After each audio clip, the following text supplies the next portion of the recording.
हम लोग का बहुत बहुत स्वागत है। मेरे साथ बैठे मेरे मंडल अध्यक्ष आदरणीय अमर सिंह जी, आदरणीय धर्म सिंह जी, कुलदीप जी और नवनियुक्त मंडल अध्यक्ष भगवान साहब तिवाड़ी जी और हरिओम जी केसरी जी।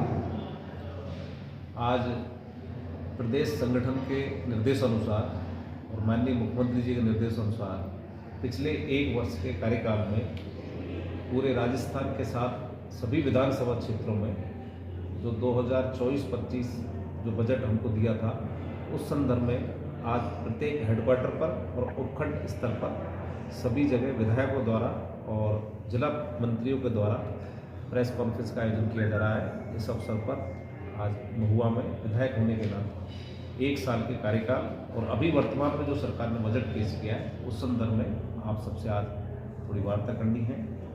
आपको सबको जानकारी होगी कि आदरणीय भजनलाल सरकार ने राजस्थान में विकास को अलग तरीके के एक आयाम, एक पंख लगाए हैं जो हम कभी सोच नहीं सकते थे कि पिछली सरकारों ने घोषणाएं बहुत की, काम बहुत सेक्शन किए, लेकिन अब तक मेरी जानकारी में है कि महुआ विधानसभा क्षेत्र में कभी आधा दर्जन ऐसे काम है पिछली सरकार के जो आज तक उनकी जमीनें भी अलॉट नहीं हुई।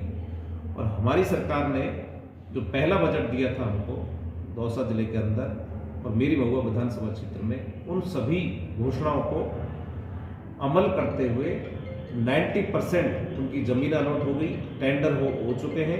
और मैं ताज़ा उदाहरण दूंगा, मैं अभी सालेमपुर से आ रहा हूँ और 33 kV GSS का 168 करोड़ रुपए की लागत से उसका विधिवत रूप से आज भूमि पूजन में करके आया हूँ। तो आप सोच सकते हो कि हमारी सरकार ने जो भी प्रदेश स्तर पर जो भी विकास के कामों की घोषणा की है, वो सारे धरातल पर सारे कार्य उनके चालू हो चुके हैं। मेरे विधानसभा क्षेत्र में पहले बजट में दर्जनों घोषणाएं जो मैंने मांगा उससे अधिक माननीय मुख्यमंत्री जी ने हमको देने का काम किया। चाहे आयुर्वेद महाविद्यालय हो, चाहे कृषि महाविद्यालय हो, चाहे 33 kV के सालनपुर हो, चाहे लोटवाड़ा हो, ऐसे अनगिनत काम थे।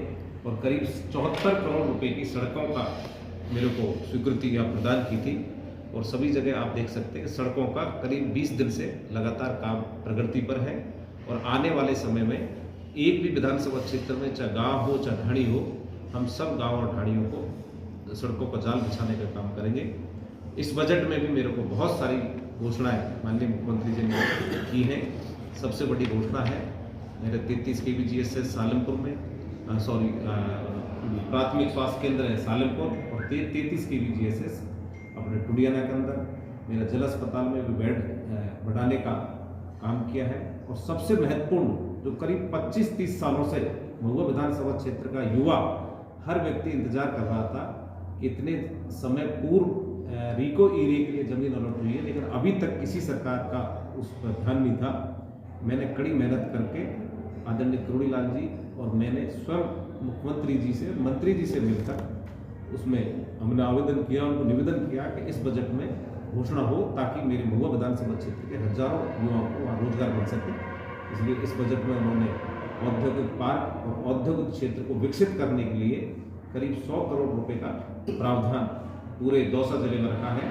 इसमें करीब 50 से 60 करोड़ रुपए पहली किस्त मेरे महुआ विधानसभा क्षेत्र के सबलेटी मिलने जा रही है। तो मेरा कहने का मतलब इतना ही है कि हमारी सरकार पूरी दृढ़ता के साथ अंतिम पंक्ति में बैठा हुआ व्यक्ति को ध्यान में रखते हुए ये काम कर रही है। आपको ध्यान होगा कि करीब 8-9 वर्षों से खाद्य सुरक्षा का जो पोर्टल बंद पड़ा था, उसको भी मैंने सदन में उसकी मांग रखी थी और हमारी केंद्र सरकार ने तुरंत गति से उस काम को करके उसको खोलने का काम किया। आज आप देख सकते हैं कि पूरे राजस्थान के अंदर वो पोर्टल खुल गया है और लगभग दीनहीन गरीब को निश्चित रूप से उसमें शामिल करके और जो भी सरकार की जो भी पॉलिसी है उसके तहत उनको लाभ मिलने जा रहा है। प्रधानमंत्री योजना के तहत PM आवास जो स्वीकृत होता है उसका भी हमने बड़ी गंभीरता से, मैंने विधानसभा में भी ये मुद्दा उठाया था और हमने हमारे उपखंड के अधिकारियों की मीटिंग ली थी। उसमें केवल और केवल पात्र व्यक्तियों को उसमें लाभ मिलना चाहिए, क्योंकि कई बार हम देखते हैं कि उसमें राजनीतिकरण हो जाता है। वहाँ के स्थानीय सरपंच हो, चाहे कोई सेक्रेटरी हो, चाहे विकास अधिकारी हो, वो अपने चहेते लोगों को उसमें शामिल करने का प्रयास करते हैं। तो हमने कलेक्टर स्तर पर भी एक सरकार से निवेदन करके कमेटी बनाई है ताकि फाइनली कलेक्टर की देखरेख में वो सूची तैयार हो ताकि वास्तविक जो गरीब व्यक्ति है उसको प्रधानमंत्री आवास का लाभ मिल सके।